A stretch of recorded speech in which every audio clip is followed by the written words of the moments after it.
Hello guys, আসসালামু আলাইকুম। তো সবার কী অবস্থা? আজকে কিন্তু আপনাদের সাথে শেয়ার করব খুবই মজার একটা এগ পরোটার রেসিপি। এটা কিন্তু খুবই মজার আর খুব সহজে বানিয়ে নেওয়া যায়। অতিথি আপ্যায়ন থেকে শুরু করে সকাল বিকালে নাস্তার জন্য একদম পারফেক্ট একটা রেসিপি। তো এটা বানানোর জন্য প্রথমেই আমরা যেভাবে রুটি বেলে নিই সেভাবে রুটিটাকে বেলে নিয়ে আপনি এটা চাইলে ফ্রোজেন পরোটা দিয়েও করতে পারেন। তো এই রুটিটাকে একদম পরোটার মতো করে ভেজে নিতে হবে। তো অবশ্যই একটা জিনিস মাথায় রাখবেন, একটা পাশ প্রপারলি ভেজে নিতে হবে আর একটা পাশ একটু কাঁচা রাখতে হবে। তো কেন কাঁচা রাখতে হবে একটু পরে সেটা বলতেছি। তো আমি যেহেতু এটার মধ্যে একটু সসেস দিব তার জন্য সসেসটা একটু হালকা করে ভেজে নিছি, বাট এটা কিন্তু পুরোটাই অপশনাল। দেন আমি একটা ডিম ভেজে নেব। এখানে একটা ডিম দিয়ে আমি কাঁচামরিচ, পেঁয়াজ আর একটু লবণ দিয়ে খুব ভালো করে ফেটিয়ে নিয়ে ডিমটাকে এখন খুব সুন্দর করে ফ্রাইং প্যানের মধ্যে বিছিয়ে দেবো।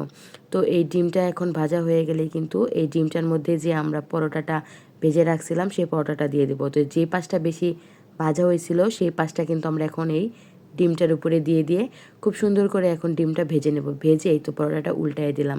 এখন অনেকে চাইলে কিন্তু জাস্ট এভাবেও খেতে পারে, এভাবেও কিন্তু খুব বেশি মজা লাগে। আর আর সবথেকে বেশি মজা লাগে এরকমভাবে ডিমের উপরে সসেস তারপরে বেশ খানিকটা চিজ দিয়ে দিলে এত বেশি মজা লাগে। বাচ্চা থেকে বড়রা সবাই একদম অনেক বেশি পছন্দ করে এটা। আর এটা বানাতেও কিন্তু আহামরি খুব বেশি সময় লাগে না, খুব অল্প সময় লাগে। তো আমি একটু এক্সট্রা করে একটু ধনিয়া পাতা, কাঁচামরিচ আর একটুখানি শসা দিয়েছিলাম। এটা কিন্তু পুরোটাই অপশনাল, যে যার ইচ্ছা মতো চাইলে দিতে পারেন, না দিলেও কোনো সমস্যা নেই। আর উপর দিয়ে একটুখানি সস দিলাম, দিয়ে এখন একদম লো ফ্লেমে ঢেকে চিজটা মেল্ট হওয়া পর্যন্ত আমরা ওয়েট করব।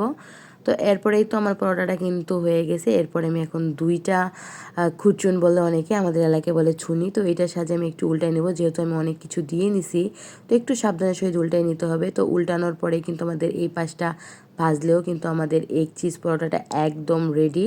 তো আমার পরোটাটা কিন্তু হয়ে গেছে, আমি এখন এটা কেটে খাইছি। এটা এত বেশি মজার, আপনারাও কিন্তু বাসায় একবার হলেও ট্রাই করবেন। ধন্যবাদ সবাইকে।